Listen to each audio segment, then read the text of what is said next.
नमस्कार दोस्तों मेरा नाम है महेश मिश्रा और मैं आपको पढ़ाता हूं इकोनॉमिक्स। आज मैं लेके आया हूं बच्चों आप लोगों के लिए बेहतरीन इंपॉर्टेंट चैप्टर जिसका नाम है graphical presentation of data. Graphically कैसे प्रेजेंट किया जाएगा डेटा को, इसको हम करने वाले हैं वन शॉट में, यानी कि बहुत ही कम ड्यूरेशन में, पूरे के पूरे टॉपिक्स के साथ, सारे के सारे इंपॉर्टेंट फैक्ट के साथ, सारे के सारे डायग्राम्स के साथ, जो जो इंपॉर्टेंट चीजें हो सकती हैं जो आपके एग्जाम में आने वाली हैं, हर वो चीज इस वीडियो में मैं कवर करा दूंगा बहुत ही कम टाइम के अंदर। तो विदाउट वेस्टिंग द टाइम शुरू करते हैं वीडियो को बच्चों। जैसा कि आप समझ पा रहे हैं, यहां लिखा हुआ है graphical presentation of data. Data को ग्राफ्स में कैसे प्रेजेंट किया जाए उसके बारे में बात की जाएगी। तो सबसे पहले इसका मतलब समझ लिया जाए, क्या मतलब है ग्राफिकल प्रेजेंटेशन ऑफ डेटा का। लाइक डायग्रामेटिक प्रेजेंटेशन बच्चों, जैसे डायग्रामेटिक प्रेजेंटेशन होती है, ग्राफिकल प्रेजेंटेशन भी उसी का एक हिस्सा है। डायग्राम में आप पाई चार्ट बना सकते हैं, ऐसे ही ग्राफ्स बना सकते हैं ग्राफिकल प्रेजेंटेशंस में। तो graphical presentation also provides a quick and easier way. इसे क्विक और इजियर क्यों कहा गया? क्योंकि जब आप ग्राफ्स में किसी चीज को समझेंगे तो सिर्फ देख के ही आपको पता लग जाएगा उसको कि ये अपवर्ड जा रहा है या डाउनवर्ड जा रहा है। मतलब एक रफली एनालिसिस, एक ऐसे पर्सन को जो इकोनॉमिक्स के बारे में, जो स्टैटिस्टिक्स के बारे में नहीं जानता है, वो भी आसानी से अनुमान लगा सकता है कि कौन सा अपवर्ड जा रहा है, कौन सा डाउनवर्ड जा रहा है, किस तरफ ट्रेंड दिखाई दे रहा है। ये ग्राफिकल प्रेजेंटेशन का एक फीचर भी है, बेनिफिट भी है, क्योंकि ये बहुत क्विक है और इजी है समझने में, अंडरस्टैंड करने में। Understanding various trends of data, it also facilitates the process of comparison of two more situation. अगर दो लाइन डायग्राम मैंने आपको बना के दिखा दिए, दो बार डायग्राम मैंने आपको बना के दिखा दिए, तो आप आसानी से बता सकते हो विच वन इज बेटर। जिसका प्रोडक्शन ज्यादा ऊपर जा रहा है वो बेटर है, जिसकी लाइन ऊपर जा रही है वो बेटर है, उसका आउटपुट ज्यादा है। तो बहुत ही आसान है कंपैरिजन करना भी ग्राफिकल प्रेजेंटेशन के थ्रू।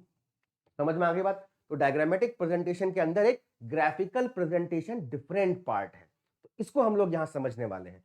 सबसे पहले बात करेंगे हम कि भैया इसके फायदे क्या क्या है, इसकी एडवांटेजेस क्या क्या है, कहां कहां इसका बेनिफिट हमें मिल सकता है।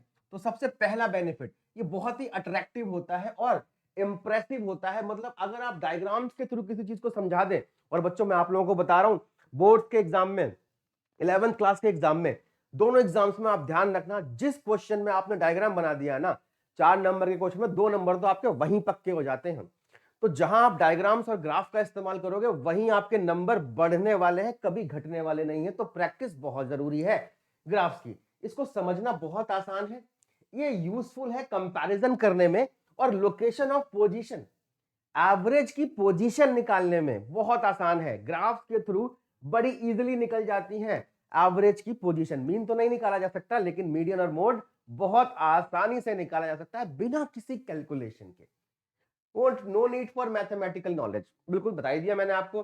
प्रिडिक्शन करने में बड़ी हेल्पफुल होती है। अगर कोई ग्राफ, कोई लाइन ऐसे करके जा रही है तो आप कहोगे हाँ अगली वाली थोड़ी ऐसे जाएगी या फिर थोड़ी ऐसे जाएगी, मतलब अपवर्ड ट्रेंडिंग है तो आगे भी वो अपवर्ड ही जाने वाला है। और यूनिवर्सल यूटिलिटी, सभी के लिए फायदेमंद है। फटाफट से अगले पॉइंट पे चलते हैं, जिसमें बताया गया है कि जब आप ग्राफ बनाओगे तो जो ग्राफ होगा उसमें किस चीज का यूज किया जाएगा। बच्चों ग्राफ जो बनाया जाता है वो एक्स एक्सिस और एक्स एक्सिस और वाई एक्सिस की हेल्प से बनाया जाता है। ये स्लाइड क्यों लाया हूं मैं आपके लिए बच्चों, क्योंकि इस पे न्यूमेरिकल क्वेश्चन, न्यूमेरिकल क्वेश्चन नहीं सॉरी, इस पे एमसीक्यू क्वेश्चन आ सकता है आपके एग्जाम में। आपसे पूछ लेगा कि एक्स एक्सिस का दूसरा नाम क्या है, तो आपको याद रखना है एब्सिस का। एक्स एक्सिस को बोला जाता है एब्सिसा, और वाई को क्या बोलते हैं? ऑर्डिनेट बोलते हैं। वाई एक्सिस का दूसरा नाम है ऑर्डिनेट। और फर्स्ट क्वाड्रेंट में दोनों पॉजिटिव होंगे, ये आप लोग 10th क्लास में पढ़ के आ चुके हैं, मुझे बताने की जरूरत नहीं है। Positive positive, negative positive, negative negative और पॉजिटिव और नेगेटिव, ये वैल्यूज होती हैं। तो ग्राफ यहां से भी बनाया जा सकता है। अगर पॉजिटिव वैल्यू जाएगी तो ऊपर की तरफ जाएगा, इस वाले क्वाड्रेंट में नेगेटिव वैल्यू जाएगी तो यहां पर या फिर यहां पर वो लाई कर सकता है बच्चों। तो graphs are generally drawn on a specially designed paper, जिसको हम ग्राफ पेपर कहते हैं। और ग्राफ पेपर में बहुत सारे ब्लॉक्स होते हैं, आप लोग जानते होंगे। उसके अंदर वहां पर एक्सिस को मेंशन करना बहुत इजी हो जाता है आप लोगों के लिए। और वैल्यूज को प्लॉट करना, ऐसे करके डायग्राम बनाना बहुत आसान हो जाता है। इसलिए ग्राफ पेपर का इस्तेमाल करना है ग्राफ बनाने के लिए। इस स्लाइड में दो इंपॉर्टेंट बातें आपको पता लग चुकी हैं। एक्स एक्सिस को हम एब्सिसा कहते हैं और वाई एक्सिस को हम ऑर्डिनेट कहते हैं बच्चों। क्लियर है सभी को? एक बार देखें जरा, रिकॉर्डिंग वगैरह सब बढ़िया से आ रही है। चलिए चलते हैं फटाफट से। To reduce the distance between zeros हम क्या यूज करते हैं बच्चों? हम यूज करते हैं किंग्ड लाइन का। ये बहुत इंपॉर्टेंट है, किंग्ड लाइन, ये बहुत इंपॉर्टेंट है। किंग्ड लाइन का इस्तेमाल क्यों किया जाएगा बच्चों? जब हमें कोई इंफॉर्मेशन दे रखी है, डेटा दे रखा है, ऑब्जर्वेशन दे रखी है, बट वो ऑब्जर्वेशन बहुत देर बाद शुरू होने वाली है, लेकिन उसके बाद जो गैप है वो बहुत कम है। मतलब हमें यहां पर, आप छोटा सा एग्जांपल ले लें, क्लास इंटरवल दे रखे हैं, लेकिन क्लास इंटरवल की शुरुआत जो हुई है वो ऐसे हुई है, 0 से 100 हुआ सीधा, फिर 100 से 110, फिर 110 से 120, मतलब यहां से लेके यहां तक 100 का गैप है, उसके बाद सिर्फ 10-10 का गैप है। अब क्या होगा? अब अगर आप ग्राफ बनाना शुरू करोगे तो यहां से लेके 100 तक जाना पड़ेगा, उसके बाद आपका डायग्राम शुरू होगा, आपके ग्राफ शुरू होंगे, लाइन से शुरू होंगी। तो आप कर क्या सकते हो? 0 से लेके 100 तक को आपने क्या कर दिया? किंक कर दिया, और इसको आप ऐसे रिप्रेजेंट करके मोड़ सकते हो। इसको प्रेजेंट करने का एक और तरीका है मेरे बच्चों, इसको आप ऐसे भी रिप्रेजेंट कर सकते हैं। ठीक है जी, इसको आप ऐसे भी रिप्रेजेंट कर सकते हैं और इसको ऐसे भी रिप्रेजेंट किया जा सकता है। अब आप कहेंगे क्या सर एक्स एक्सिस पे ही किंग किया जा सकता है, वाई पे नहीं कर सकते? बिल्कुल कर सकते हो बच्चों। आप इसको ऐसे भी करके वाई एक्सिस पे भी इसको किंग किया जा सकता है, जहां की इंफॉर्मेशन में गैप ज्यादा आ जाए। अब वहां पर किंग्ड डायग्राम का इस्तेमाल कर सकते हैं। जैसे ही लाइन को ऐसे मोड़ेंगे, टीचर समझ जाएगा बच्चा समझदार है। तो सभी को आई थिंक समझ में आ गया किंग कैसे किया जाएगा डायग्राम को। आपको जो गैप है उसको कम करने के लिए किंग्ड लाइन का इस्तेमाल करना है, मतलब लाइन को किंग कर देना है, मोड़ देना है वहां से। बात समझ में आ गई? अगले पॉइंट पे चलते हैं बच्चों। किंग्ड लाइन हमने समझ लिया था। यहां पर है टाइप्स ऑफ ग्राफ, तो इसको हम मेंशन करेंगे, ये टाइप्स ऑफ ग्राफ है बच्चों, किंग्ड लाइन नहीं है, वो हमने समझ लिया। तो यहां पर बात कर रहे हैं हम कि कितने तरह के ग्राफ हो सकते हैं। तो भाई दो तरह के होते हैं मेनली। पहला क्या है? फ्रीक्वेंसी, फ्रीक्वेंसी डिस्ट्रीब्यूशन, और दूसरा टाइम सीरीज। टाइम सीरीज में मोस्टली ईयर्स की बात की जाएगी, पीरियड की बात की जाएगी, और फ्रीक्वेंसी में कोई भी वेरिएबल हो सकता है जो number of frequencies, number of person, number of elements में आएगा। Data is expressed in terms of an item और क्लास इंटरवल, और यहां पर डेटा को रिकॉर्ड किया जाएगा विद रेस्पेक्ट टू टाइम, 2016, 2017, 18, 19, 20, 21, 22, इस तरीके से। आज से करीब कई साल पहले ऐसा प्राइस चल रहा था, आज इतना प्राइस चल रहा है। तो ये सब जो है वो टाइम सीरीज ग्राफ का पार्ट होगा। इन दोनों के बारे में डिटेल में पढ़ने वाले हैं हम आगे। तो आगे चलते हैं बच्चों। Common forms of frequency distribution. तो पहले टाइप को हम पढ़ते हैं कि जो फ्रीक्वेंसी डिस्ट्रीब्यूशन होता है उसमें कितने तरह के हम ग्राफ बना सकते हैं, और हर ग्राफ का आपको एग्जाम्पल भी देने वाला हूं मैं, बिल्कुल टेंशन मत लेना। पहला है लाइन फ्रीक्वेंसी ग्राफ, जिसमें सिर्फ और सिर्फ एक सिंगल लाइन खड़ी करके हम अपने वेरिएबल को प्रेजेंट कर सकते हैं। तो यहां पर ऐसे ऊंची ऊंची लाइनें दिखाई देंगी आपको ऐसे ऐसे करके। तो यूज डिस्क्रीट सीरीज, नॉर्मली ये कहां यूज किया जाएगा? जहां पर डिस्क्रीट सीरीज होंगी, सिर्फ एक्स और उसकी फ्रीक्वेंसी होती है बस। Where variables are measured on the x axis, और फ्रीक्वेंसी को हम वाई एक्सिस पे दिखाते हैं, वहां पर हमें लाइन फ्रीक्वेंसी ग्राफ का इस्तेमाल करना चाहिए। दूसरा कौन सा आता है हमारा? हिस्टोग्राम। हिस्टोग्राम जो होता है बच्चों, यहां पर बार्स की हेल्प से, ब्लॉक्स की हेल्प से, छोटे छोटे रेक्टेंगल की हेल्प से हम अपने डेटा को प्रेजेंट करके दिखाते हैं। फ्रीक्वेंसी पॉलीगन में क्या होता है बच्चों? इसी हिस्टोग्राम का एक्सटेंडेड वर्जन है, जहां पर हिस्टोग्राम की मिड वैल्यूज को मैच करके, मिला के, पॉइंट्स मिला के लाइन से ड्रॉ कर दी जाए, तो उसी को फ्रीक्वेंसी पॉलीगन कहा जाएगा। आगे आता है फ्रीक्वेंसी कर्व। फ्रीक्वेंसी कर्व और फ्रीक्वेंसी पॉलीगन में बहुत थोड़ा सा डिफरेंस है। जो फ्रीक्वेंसी कर्व होता है वहां पर सीधे सीधे पॉइंट ऐड किए जाएंगे, एकदम सीधी लाइन, एक पॉइंट से दूसरे पॉइंट पे स्ट्रेट लाइन, फिर दूसरे से तीसरे पे स्ट्रेट लाइन, फिर तीसरे से चौथे पे स्ट्रेट लाइन। लेकिन फ्रीक्वेंसी कर्व के अंदर क्या होगा बच्चों, यहां पर फ्री हैंड डायग्राम बनाया जाएगा। एक पॉइंट से शुरू करेंगे और मिलाते हुए सारे पॉइंट्स को चले जाएंगे, बीच में पेन उठाने की जरूरत नहीं है। फिर आता है ओ गिव, ये दो तरीके से होता है, एक लेस देन ओ गिव और एक मोर देन ओ गिव। इतना करते ही हमारे सारे के सारे फ्रीक्वेंसी ग्राफ खत्म हो जाएंगे, हम टाइम सीरीज पे चलेंगे। तो क्या आप लोग तैयार हैं एक एक करके सारे ग्राफ पढ़ने के लिए? चलिए बच्चों फटाफट से पहला पढ़ते हैं, लाइन फ्रीक्वेंसी ग्राफ। हमें कुछ डिस्क्रीट सीरीज की वैल्यूज दे रखी है, 45, 46, 47, 48, 49, 50, 51 और उसकी फ्रीक्वेंसीज दे रखी हैं। सपोज कर लेते हैं ये बच्चों के वेट है और 4 बच्चों का 45 वेट है, 6 बच्चों का 46 है, 9 बच्चों का 47 है। ऐसे कर करके आपको इंफॉर्मेशन दे रखी है। इसको लाइन डायग्राम में या लाइन फ्रीक्वेंसी डायग्राम में दिखाना है हमें। तो कैसे दिखाएंगे? हमने यहां पर किंक लाइन का यूज करा। क्यों करा? देखो जी, 0 से 45 एक बड़ा डिस्टेंस हो गया, उसके बाद एक किलो का फर्क है, तो हमने 0 से 45 को किंक कर दिया, यहीं पे आपको यूज मिल गया किंक्ड लाइन का, और हमारा डायग्राम जो है 45 से शुरू हो गया। फिर हमने एक का गैप ले लिया और फिर यहां पर हमने फ्रीक्वेंसीज डालना शुरू कर दिया। फ्रीक्वेंसी क्या आ गई? पहले वाले बच्चे की 5 आ गई, यहां मतलब 4 बच्चे हैं तो 5 से जस्ट नीचे ले लिया हमने, फिर 6 पे लिया, फिर 9 पे लिया, तो हमने लाइंस ली और यहां पर गोले लगा दिए। आपकी मर्जी है, ये वाले मोटे मोटे गोले आप नहीं भी लगाओगे तो कोई दिक्कत नहीं है, आप सीधी लाइन खींचोगे तो भी आपका काम हो जाने वाला है। सभी को समझ में आ गया होगा लाइन डायग्राम कैसे बनेगा? फटाफट से चलते हैं बच्चों अगले डायग्राम पे, जिसका नाम है हिस्टोग्राम। हिस्टोग्राम में हम रेक्टेंगुलर बार्स का इस्तेमाल करते हैं और ये कॉन्टिन्यूअस सीरीज में बनाया जाता है। एमसीक्यू का पॉइंट है, याद रखना। कॉन्टिन्यूअस सीरीज अगर दे रखी होगी तो वी विल यूज, सबसे बेस्ट डायग्राम कौन सा यूज करा जाएगा? हिस्टोग्राम का इस्तेमाल किया जाएगा डेटा को ग्राफिकली प्रेजेंट करने के लिए। और यहां पर दिए होंगे हमें क्लास इंटरवल 0 से 10, 10 से 20, 20 से 30, 30 टू 40, 40 टू 50। ये हमने यहां पर क्लास इंटरवल ले लिया, सॉरी यहां पर ले लिया 0 से 10, 10 से 20, 20 से 30, 30 40, 40 से 50, और यहां पर हमने लेने हैं वैल्यूज। जो फ्रीक्वेंसी हमें यहां पर प्लॉट करनी है, वाई एक्सिस पे फ्रीक्वेंसी, एक्स एक्सिस पे क्लास इंटरवल्स, याद रखना गड़बड़ नहीं करनी है।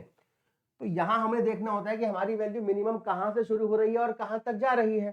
तो मैक्सिमम वैल्यू बच्चों 60 तक जा रही है, हमें 5, 6, 7, 8, मैक्सिमम 8, 9 पॉइंट तक जाना है, उससे ऊपर नहीं जाना है। 60 वैल्यू है मतलब 10-10 का गैप आराम से हो सकता है। पानी पी लिया जाए बच्चों, तो 10-10 का गैप आराम से हो सकता है। तो हम 10-10 का गैप यहां पर लेके अपनी वैल्यूज को प्रेजेंट कर देंगे। कैसे प्रेजेंट किया जाएगा जरा ध्यान दो, यहां पर बहुत इंपॉर्टेंट है। 0 से 10 30 है, तो हमने 10, 20, 30 पे गए और एक लाइन खींच दी। इस बार की चौड़ाई उतनी ही होगी जितनी क्लास इंटरवल की चौड़ाई है। ध्यान देना बच्चों, यहां पर जो डिफरेंस यहां से यहां तक है उतना ही बार चौड़ा होना चाहिए। दूसरा 10 to 20 है तो वो भी इतना ही चौड़ा होगा, और जहां पर ये खत्म हो रहा है वहां से ऐसे लाइन पहुंचा दी जाएगी और फिर ऐसे बार कंप्लीट हो गया आपका। इन डायग्राम्स को बच्चों हमेशा स्केल से ही बनाना, कभी भी कोशिश मत करना इसे फ्री हैंड से बनाने की। बिना स्केल के ये बहुत गंदा लगता है, अच्छा नहीं लगेगा, नंबर नहीं देगा टीचर। आपके पास टाइम हो तो शेड कर देना, वरना शेड करना कोई खास जरूरी नहीं है। अच्छी एचबी की पेंसिल यूज करना जिसमें थोड़ी डार्क चले, वो सेपरेशन हो सके। हल्की पेंसिल यूज करने की जरूरत नहीं है, बढ़िया एकदम शार्प अच्छी डार्क ब्लैक पेंसिल आपको यूज करनी है ग्राफ बनाने के लिए। अब आते हैं बच्चों हिस्टोग्राम के बाद हम लोग हिस्टोग्राम के और पॉइंट्स पे। अगर हिस्टोग्राम में हमें कुछ ऐसा दे दिया जाए जहां पर हमारे जो क्लास इंटरवल है वो इक्वल नहीं है, तो हिस्टोग्राम में क्या चेंज आएगा? मैंने कहा था ना कि हर टाइप का आपको एग्जांपल दूंगा, हर टाइप की चीज समझाऊंगा, तो हर टाइप में आ गया हूं मैं। तो हिस्टोग्राम के अंदर यहां पर 0 से 10 है, 10 से 20 है, 20 से 30 है, तो यहां तो 10-10 का गैप है। यहां पर हो गई गड़बड़ और यहां पर गैप आ गया 30 से 60 का, मतलब यहां पर 30 का गैप आ गया भाई, यहां पर 20 का गैप आ गया बच्चों, यहां पर 10 का गैप फिर से आ गया और यहां पर फिर से 10 का गैप है। तो इस 30 और 20 के गैप को खत्म कैसे किया जाए, आपको देखना है कि इसके आगे फ्रीक्वेंसी कौन सी लिखी है। यहां 10-10 का गैप है, मतलब 10-10-10 मिला के 30 हुआ, तो 3 बार 10 आया है, तो डिवाइडेड बाई क्या कर दिया जाएगा, यहां पर 3। इस फ्रीक्वेंसी को 3 से डिवाइड करोगे। और ध्यान रखना, अब यहां पर 3 क्लास इंटरवल आ चुके हैं, 6, 6 और 6 के, तो ये वाला जो रेक्टेंगल है ना थोड़ा चौड़ा हो जाएगा, ये 3 क्लास इंटरवल्स तक जाएगा। आओ मैं आपको दिखाता हूं। ऐसे यहां पर 20 है तो डिवाइड बाई 2 करेंगे तो यहां वैल्यू 2 तक जाएगी और ये 2 क्लास इंटरवल तक चौड़ा कर दिया जाएगा। क्योंकि जब हम यहां पर इसे ग्राफ पे दिखाएंगे तब तो हम 10 10 10 10 का ही गैप लेंगे। तो आइए जरा बच्चों दिखाते हैं आपको यहां पर कैसे लिया हमने इस गैप को। तो 0 से 10, 10 से 20, 20 से 30, यहां तो एकदम 10 10 10 का गैप, लेकिन यहां से लेके यहां तक एक अलग वैल्यू थी, 30 से लेके 60 तक 18 आ रहा था। याद रखना, मैंने कई बच्चों को देखा है, अभी जो हमने टेस्ट सीरीज ली थी उसमें भी कई बच्चों ने गड़बड़ करी थी, और जो पहले टेस्ट हो चुके हैं वहां पर भी बच्चे गड़बड़ कर देते हैं। ये चौड़ा तो कर देते हैं लेकिन वैल्यू 18 तक लेके चले जाते हैं। ऐसा नहीं करना है, 18 को हमने 6 में कन्वर्ट कर लिया है तो ये 6 तक ही जाएगा। क्योंकि ये 18 कैसे बन जाएगा, देखो 6 6 और 6 6 6 6 बन गया 18। ऐसे यहां पर 2 और 2 बन गया 4। ऐसे करना है, समझ गए सभी लोग। ये गड़बड़ मत करना, स्केल से बनाना, डार्क पेंसिल से बनाना इस डायग्राम को। डन बच्चों, कोई दिक्कत कोई परेशानी हो तो कमेंट में बताइएगा। बहुत आसान तरीके से मैंने आपको बता दिया है कि कैसे जब अनइक्वल क्लास इंटरवल दे रखे हो तो आपको सॉल्व करना है हिस्टोग्राम वाले क्वेश्चन को। फटाफट से चलते हैं अगले वाले पॉइंट पे। When mid points are given, जब मिड पॉइंट गिवन है बच्चों तब कैसे बनाओगे हिस्टोग्राम। तो जिसने मेरी मीन मीडियन मोड वाली वैल्यूज देखी है, वीडियोस देखी हैं, उस वीडियोस में आपने सीखा है कि इन वैल्यूज को कैसे कन्वर्ट करते हैं क्लास इंटरवल में। फ्रीक्वेंसी में कोई चेंज नहीं आने वाला, इनको क्लास इंटरवल में कन्वर्ट कर दिया जाएगा। इस मिड वैल्यू को कन्वर्ट कैसे करेंगे एक बार मैं दोबारा सिखा देता हूं बच्चों आप लोगों को, तो जरा ध्यान देंगे कैसे कन्वर्ट किया जाएगा। 150 और 160 के बीच का डिफरेंस लिया, डिफरेंस कितना आ गया बच्चों 10, इसको 2 से डिवाइड करा, वैल्यू कितनी आ गई 5। अब इस 5 के साथ करना क्या है वो समझ लो। इस 5 को इसी नंबर में से प्लस करना है एक बार और इसी नंबर में माइनस करना है, तो पहला क्लास इंटरवल क्या बन के तैयार हो जाएगा 145 से लेके 155, और वही 5 यहां से माइनस और यहां पर प्लस, ये क्या बन जाएगा 155 से 165, 165 से 175, 175 से 185, ऐसे कन्वर्ट हो जाएगा। और यहां पर when inclusive class is given, जब इंक्लूसिव क्लास इंटरवल दे रखे हैं, ये भी मैंने मीन मीडियन मोड में सिखा रखा है आपको कैसे कन्वर्ट करना है। फिर भी देख लीजिए 10 और 11 इनके बीच में गैप कितना है 1 का गैप है, इस 1 को डिवाइड करो 2 से, कितना आ गया बच्चों 0.5। अब इसे कैसे करना होता है, जो लोअर लिमिट है उसमें से 0.5 को माइनस करना है और अपर लिमिट में 0.5 को प्लस।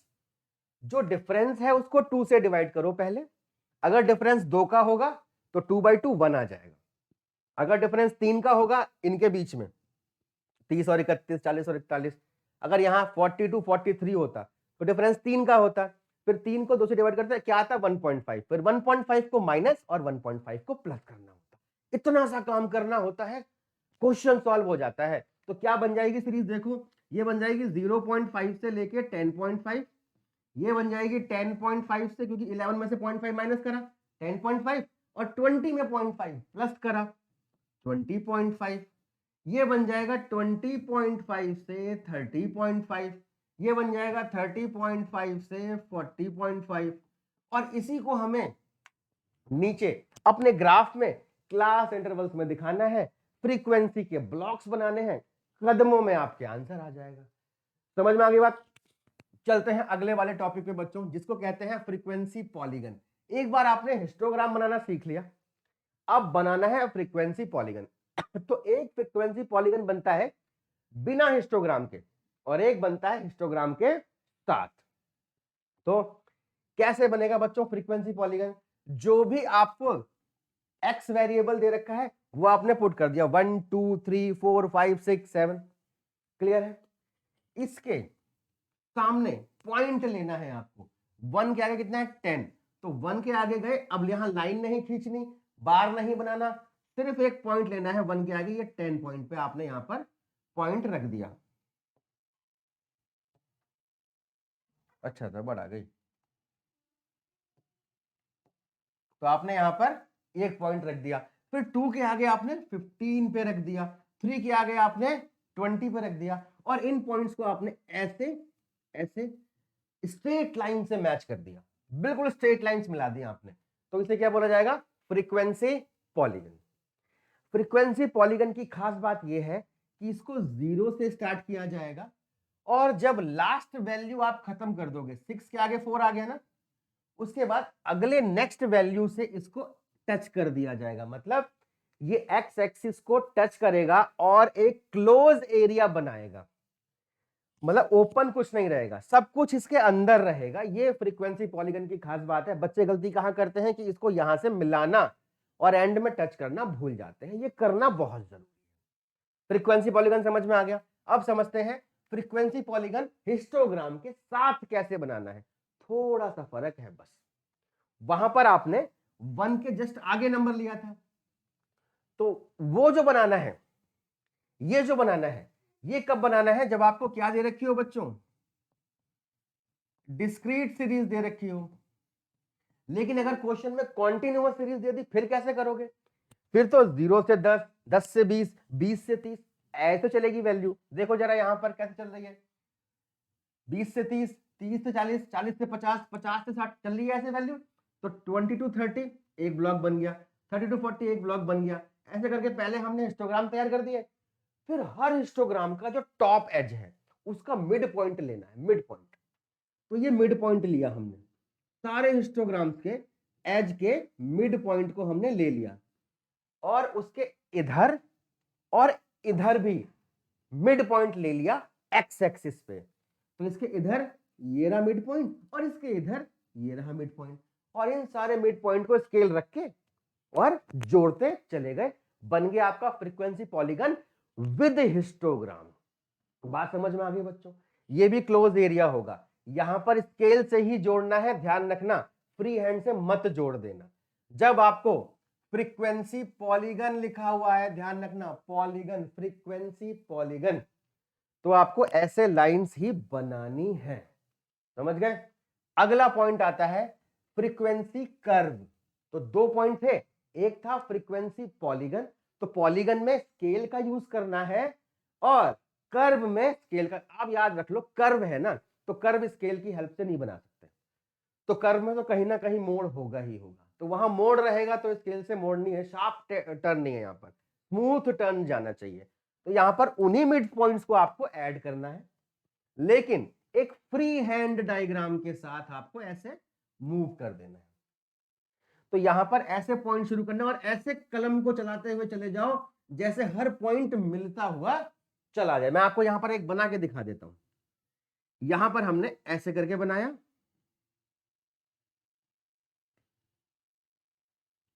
ठीक है, इस वाले डायग्राम को हटा देते हैं, ये वाला यहां नहीं रहेगा, गड़बड़ हो गई। चलिए, फिर हमने ये 3 वैल्यूज ले ली हमने, यहां पर ये मिड पॉइंट्स ले लिए, इसके इधर भी एक मिड पॉइंट आ जाएगा, और इसके इधर भी एक मिड पॉइंट आ जाएगा। तो ऐसे टच करते हुए जाना है और ऐसे आ जाना, बस ये बन गया आपका फ्रीक्वेंसी पॉलीगन। इसको टच, ये मेरा थोड़ा सा ऊपर निकल गया, आपको टच करते हुए ले जाना है, ठीक है, क्योंकि स्मार्ट बोर्ड में थोड़ा हाथ कभी कभी हिल जाता है।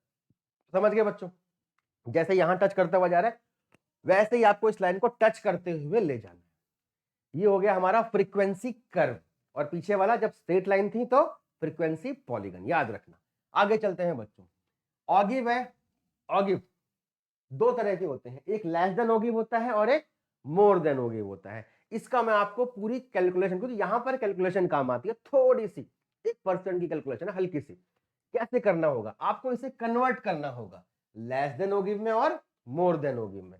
तो कैसे कन्वर्ट करते हैं? अगर हमें इसको बनाना है लेस देन, ओ गिव। तो कैसे करेंगे, CF निकालते चले जाओगे, आपका लेस देन ओ गिव निकल के आ जाएगा। तो क्या लिखोगे आप, 6, 9 और 6 15, 15 और 10 25, 25 और 15 40, 40 और 50 12 52 और 8 60।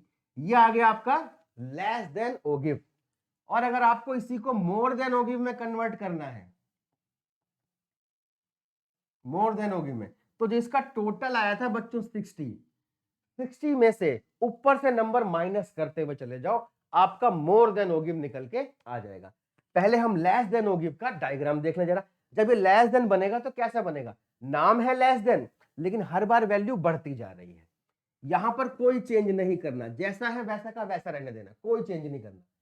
तो 10 to 20 के आगे 6 लिखना है, फिर 15, फिर 25। देखिए जरा, तो 10 to 20 के आगे 6, फिर 15, फिर 25, और इसको ऐसे स्मूथली एक लाइन बना देना है और लिख देना लेस देन ओ गिव।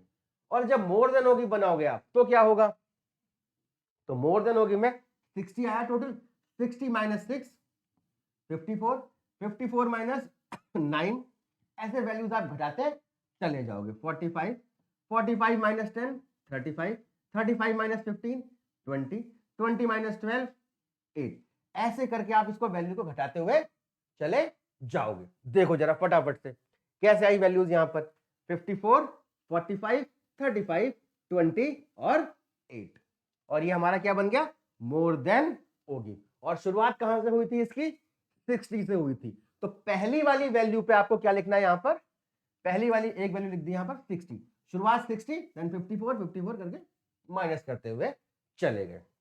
सभी को समझ में आ गया, क्लियर है, कोई दिक्कत कोई परेशानी। चलिए बच्चों, तो लेस देन भी हो गया, मोर देन भी हो गया। जब इस लेस देन और मोर देन को हम, अभी हमने स्टार्टिंग में एक पॉइंट लिखा था मेरिट्स में कि जब कि इसकी हेल्प से हम एवरेज वैल्यूज बड़ी आसानी से निकाल सकते हैं, मेजर्स ऑफ सेंट्रल टेंडेंसी निकाल सकते हैं। कैसे निकालते हैं, तो जब लेस देन और मोर देन को आप साथ में लिखते हो बच्चों, तो डायग्राम कुछ इस तरीके का बनेगा, और जहां पर ये कट करते हैं यही होती है हमारी मीडियन। क्या होती है, मीडियन। तो अगर आपसे पूछा जाए ग्राफिकली मीडियन कैसे निकाली जा सकती है, तो आप कहोगे हाँ, लेस देन और मोर देन ओ गिव से मीडियन को कैलकुलेट किया जा सकता है।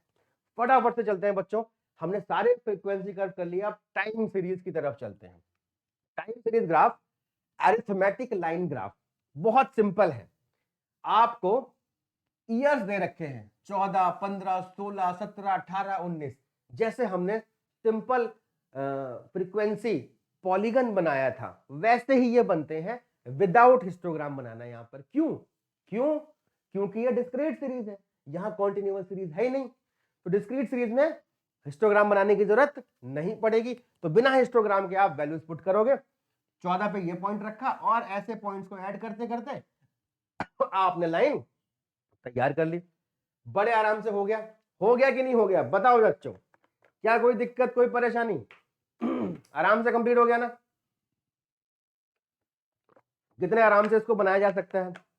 ये हो गया टाइम सीरीज ग्राफ, जहां पर टाइम भी आपको दे रखा होगा। फिर फॉल्स बेसलाइन, कई बार क्या होता है इस टाइम सीरीज ग्राफ में ना, या किसी भी ग्राफ में यूज करनी पड़ सकती है हमें फॉल्स बेसलाइन। जैसे हम किंग डायग्राम का यूज करते हैं, ऐसे ही हमें कई बार फॉल्स बेसलाइन का इस्तेमाल करना होता है जब हमें वाई एक्सिस को छेड़ना हो। तो वाई एक्सिस को छेड़ने के लिए हम फॉल्स बेसलाइन बहुत आराम से रेडी कर सकते हैं। कैसे की जाएगी, जब यहां पर जो फ्रीक्वेंसीज दे रखी हैं ये बहुत आगे से शुरू हो रही हैं, उसके बाद इनमें गैप बहुत कम, मतलब पहली फ्रीक्वेंसी क्या आ रही है 110 आ रही है, उसके बाद 5-5-6 का गैप है सिर्फ। तो अगर हम इस लाइन को बनाएंगे, जैसा कि आप पिछले लाइन में देख सकते हो, पिछले डायग्राम में कि ये डायग्राम बहुत ऊपर से बनना शुरू हुआ, इतना गैप आ गया इसमें। अगर ये 100 से शुरू करते हम तो यहां से बनता, बाकी नीचे का ग्राफ एरिया वेस्ट जाता। तो उस ग्राफ एरिया को सेव करने के लिए आप एक फॉल्स बेसलाइन बना सकते हो, इसको ऐसे दबा सकते हो। कैसे दबाओगे, आपने करना क्या है, जो ये नंबर है इससे थोड़ा सा पहले एक बेस ले लेना है। तो हमने क्या ले लिया, 0 से लेके 100 तक के बीच का एक बेस लिया और एक फॉल्स बेस लाइन यहां पर ऐसे डैश डैश डैश डैश या फिर वर्टिकल कल कल कल करके हमने यहां पर अरेंज कर दी। उसके बाद हमने अपना डायग्राम बना के तैयार कर दिया। इसे कहते हैं फॉल्स बेस लाइन बच्चों, आराम से हो जाएगा। अब आते हैं जब एक ही डायग्राम में दो वेरिएबल दे रखे हो, ग्राफ ऑफ टू वेरिएबल, तो यहां पर दो लाइनें बनेंगी। बस आपको ध्यान से सिर्फ इतना रखना है, दोनों लाइनों में कुछ ना कुछ डिफरेंस आपको करना पड़ेगा। या तो आप कलर चेंज कर दो, या फिर एक लाइन को ऐसे बनाया और दूसरी को डॉटेड बना दिया, जिससे पता लग जाए कि दोनों लाइन अलग अलग वेरिएबल को प्रेजेंट कर रही हैं। जैसे यहां पर एक लाइन क्या दिखा रही है बच्चों, इंपोर्ट को दिखा रही है स्ट्रेट वाली लाइन, और डॉटेड वाली लाइन किसको दिखा रही है, एक्सपोर्ट को। और आपको साइड में ये बॉक्स बना के प्रेजेंट करना पड़ेगा किस लाइन ने किस चीज को दिखाया है। बहुत ही सिंपल है, समझ में आ गई बात। और यहीं पे हमारा चैप्टर जो है वो खत्म हो जाता है। इसके बाद कुछ नहीं बचा इस चैप्टर में करने के लिए। चैप्टर खलास। कमियां क्या हैं इसकी ये पढ़ लें, फायदे, यूजेस, मेथड्स पढ़ लिए, थोड़ी कमियों की तरफ भी चल लेते हैं। तो पहली कमी क्या है, लिमिटेड एप्लीकेशन। ये हर जगह इस्तेमाल करना पॉसिबल नहीं है कि हर चीज का आप ग्राफ में प्रेजेंट कर दो, दैट इज नॉट पॉसिबल। तो लिमिटेड यूज है। Misuse is possible. ये false baseline, king diagram और एवरेज को कन्वर्ट कर देना, less than more than frequencies को दिखा देना, क्लास इंटरवल्स को चेंज कर देना, इसके थ्रू डेटा को मिस रिप्रेजेंट किया जा सकता है। अगर बहुत लंबा स्केल ले लिया जाएगा तो एक बहुत बड़ी कमी भी बहुत छोटी दिखाई देने लगेगी, इसलिए इसका मिसयूज किया जा सकता है। जैसे मेरा एक साल में प्रोडक्शन बहुत कम हुआ, बट मैंने इतना लंबा डिफरेंस लिया है क्लास इंटरवल्स के बीच में कि मेरा बड़ा सा लॉस भी बहुत छोटे ग्राफ में आ गया, और अगले साल के प्रॉफिट ने उसको कम दिखा दिया। तो यहां पर मिसयूज पॉसिबल है। ये सब्जेक्टिव है, graph are subjective in character. इनकी जो इंटरप्रिटेशन है वो वेरी करती है पर्सन टू पर्सन। अलग अलग पर्सन ग्राफ को देख के अलग अलग एजम्पशन और अलग अलग रिजल्ट्स मेजर कर सकते हैं, क्योंकि स्टैटिस्टिकल एक्सपर्ट एक ही ग्राफ को अलग अलग एंगल से अलग अलग तरीके से स्टडी कर सकते हैं, और यहां पर कंप्लीट एक्यूरेसी नहीं होती है। तो ये 4 पॉइंट से ज्यादा पॉइंट आपको याद करने की जरूरत नहीं है, 4 सफिशिएंट है, इतने ही याद कर लो। इससे ज्यादा मार्क्स का क्वेश्चन नहीं आ सकता इसकी लिमिटेशन का। तो बच्चों यहीं पे हमारा ये वन शॉट खत्म होता है। मिलते हैं नेक्स्ट वन शॉट में, तब तक के लिए bye bye, take care, love you all.